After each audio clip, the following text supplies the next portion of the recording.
Em nome do Pai, do Filho e do Espírito Santo. Amém. Proclamação do Evangelho de Jesus Cristo segundo Mateus, capítulo 5, do versículo 1 ao 12. Naquele tempo, vendo Jesus as multidões, subiu ao monte e sentou-se. Os discípulos aproximaram-se e Jesus começou a ensiná-los. Bem-aventurados os pobres em espírito, porque deles é o reino dos céus. Bem-aventurados os aflitos, porque serão consolados. Bem-aventurados os mansos, porque possuirão a terra. Bem-aventurados os que têm fome e sede de justiça, porque serão saciados. Bem-aventurados os misericordiosos, porque alcançarão a misericórdia. Quando perseguiram os profetas que vieram antes de vós. Palavra da salvação. Glória a vós, Senhor. Queridos irmãos, o nosso coração diante de Deus é um coração que se detém nas graças recebidas por Jesus. E quando nós recebemos essas graças dele, nós compreendemos que todo esse agir vem do nosso Senhor.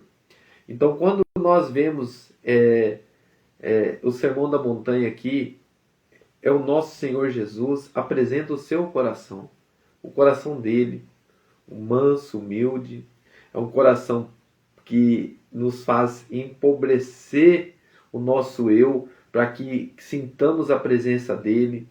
E ele faz isso com o Pai, ele está no Pai, o Pai está nele.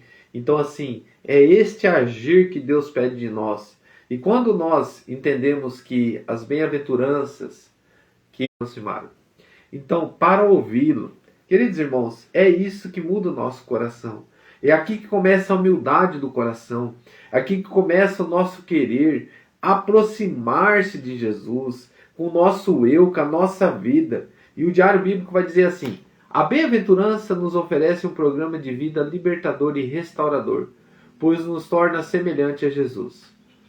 Então, como que eu vou ser semelhante ao meu Senhor se eu não paro para escutar Ele, se eu não paro para refletir com Ele, se eu não paro para ficar com Ele? O bem-aventurado por excelência. Antes de tudo, é preciso saber as bem-aventuranças são um retrato de Cristo, pois Ele tudo sofre e é toda a bondade. Nós apenas o somos pela sua graça. Esse programa é libertador e restaurador, porque nos conduz a despojamento e nos torna disponíveis à ação de Deus, permitindo que Ele trabalhe em nós. Agora aqui eu quero colocar a frase que o Diário Bíblico está dizendo para nós vivermos ela agora no nosso lecto divino.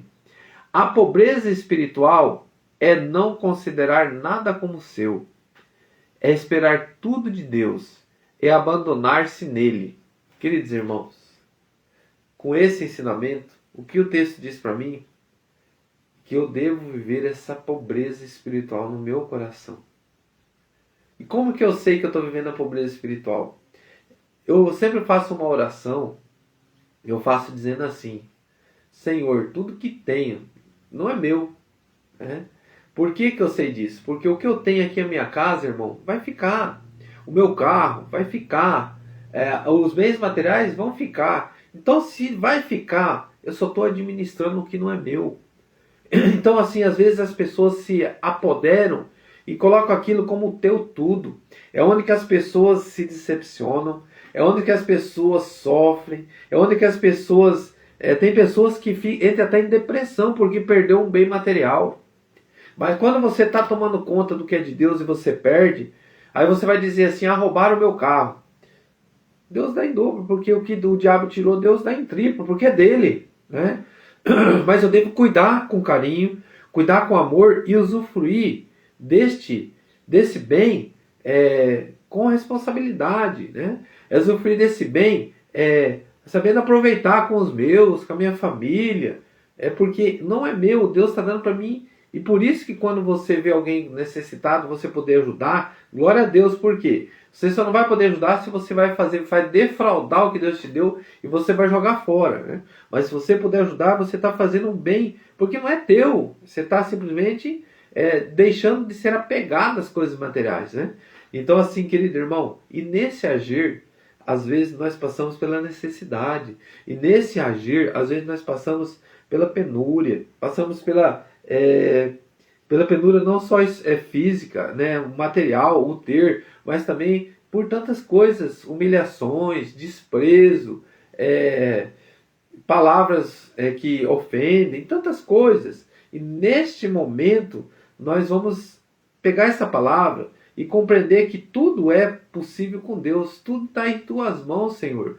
Tudo que tem é seu, nada é meu. Eu estou só administrando. E diante do teu amor, eu quero viver a graça que o Senhor tem para mim na minha vida.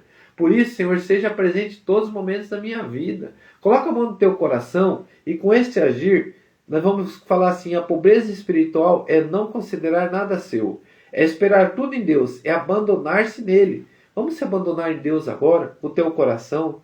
Senhor, a minha vida só tem sentido a cada minuto que eu posso perceber a tua presença no meu coração. A cada momento que eu estou, Jesus, diante da minha vida, ao amanhecer, ao meu trabalho, a minha vida, a minha família, só tem sentido se eu viver a tua presença no meio de nós. A cada momento, a cada palavra deferida pela minha boca, Senhor, eu compreendo que eu tenho que te agradar. Eu compreendo que eu tenho que viver a graça do teu amor na minha vida, ao entendimento, à caridade. No momento que eu saio de mim, né, irmãos, eu falo assim, que eu vivo a nosso humano. E nesse momento a gente sai de nós quando nós falamos palavras que não deve, quando nós agimos de uma forma que não deve, mas nesse momento um coração que está ali, desejando ardentemente o tempo inteiro a presença de Deus, você vai falar, poxa vida, eu falei isso, não deveria ter falado, porque isso não agrada o coração de Deus. E dentro do teu coração, no outro dia você vai meditar isso. No outro dia você vai dizer, eu preciso mudar isso na minha vida. Porque isso não foi correto, isso não é correto diante do meu Senhor. Então, viver essa palavra, essa pobreza espiritual, é você se colocar diante de Deus todo dia. Estamos vivendo isso. Que teu Espírito Santo visite, Senhor, a vida de cada um de nós. Vai modelando o nosso coração. Ter a soberba. E quando isso bate no teu coração, o que você defraudou os outros, o que você fez, o que você já fez pelo dinheiro, e você está vendo que isso você não vai levar nada, tudo vai ficar, você entra em desespero, porque você é apegado ou é apegada ao ter, né? E esse apego está destruindo a tua alma. Agora é o momento de você dizer, Senhor, isso aqui nada é meu, eu só estou administrando. Então, eu não vou ficar apegado, não vou brigar por causa de herança, não vou defraudar os outros por causa disso. Eu vou ser justo. Então, a pessoa que não é apegada ao ter é justo. É aquela pessoa que faz o que é correto. O que é teu. Tudo é correto. Não é a pessoa que defrauda os outros. Não é a pessoa que rouba os outros. Intencionalmente, né? Porque também a pessoa não rouba assim de ficar... Como assim? Eu vou lá e roubei esse caderno aqui, não é meu. Mas tem pessoas que roubam defraudando com injustiça. Não sendo justo. E essa aí vai ser cobrado diante de Deus. Mas já começou a cobrar na tua alma. A tua alma já está pesada. Mas a partir desse momento, entrega isso, seja justo. E o Senhor me veio assim, restituir, né? Se você fez isso, restitui ainda em vida. Você vai se sentir bem. Faça o que é certo. Dê o que é certo às pessoas. O que é divisão, o que é certo, faça certo. Sabe, irmãos? Porque tudo vem de Deus, não é teu. E se é dele, você está sendo injusto, Deus está olhando, está vendo tudo. Então você já está sentindo na alma essa dor, esse desprezo do que você está fazendo. A hora que você olha para alguém que morreu. Quando você percebe, você vai num velório e você fala, nossa, essa pessoa deixou tudo isso. E você fala, eu estou fazendo isso de errado. O que eu vou levar? E você começa a perceber que isso está pesando no teu coração. Mas a partir desse momento o Senhor está libertando muitos corações da soberba, da ganância, por não compreender que tudo que está aqui o Senhor está administrando. Obrigado, Senhor.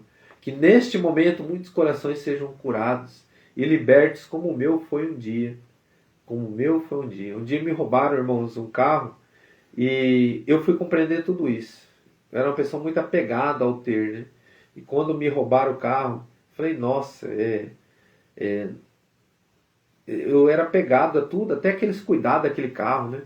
E eu compreendi ali, não, se o inimigo me tirou, Deus dá o triplo, 4, né? Tudo está nas mãos de Deus. Eu fiz o que era para ser feito. Eu não desmereci os cuidados, mas o inimigo veio e tirou. Deus permitiu para que eu possa entender que tudo que está aqui vai ficar aqui. Então, a partir daquele momento, eu comecei a falar: Senhor, tudo que está aqui eu só estou administrando. Dai-me sabedoria e entendimento para administrar. Porque eu preciso que os meus não passem necessidade, mas eu entrego todos em tuas mãos. É este agir, irmão, que eu estou vivendo aqui na palavra de hoje, é o que eu já vivi e o que eu estou vivendo na minha vida. E louvo e agradeço a Deus a cada minuto com Ele, aos meus negócios, aos meus empreendimentos, tudo com Ele, é dele. E Ele abençoa, Ele direciona, Ele dá graça para a minha vida. Obrigado, Senhor. Que esta pobreza espiritual, que nós sejamos sempre dependentes da Tua presença, Senhor. Obrigado, Jesus. Louvado seja nosso Senhor Jesus Cristo, para sempre seja louvado. Em nome do Pai, do Filho, do Espírito Santo. Amém. Rezemos um Pai Nosso e 3 Ave Maria. Pai nosso que estais no céu, santificado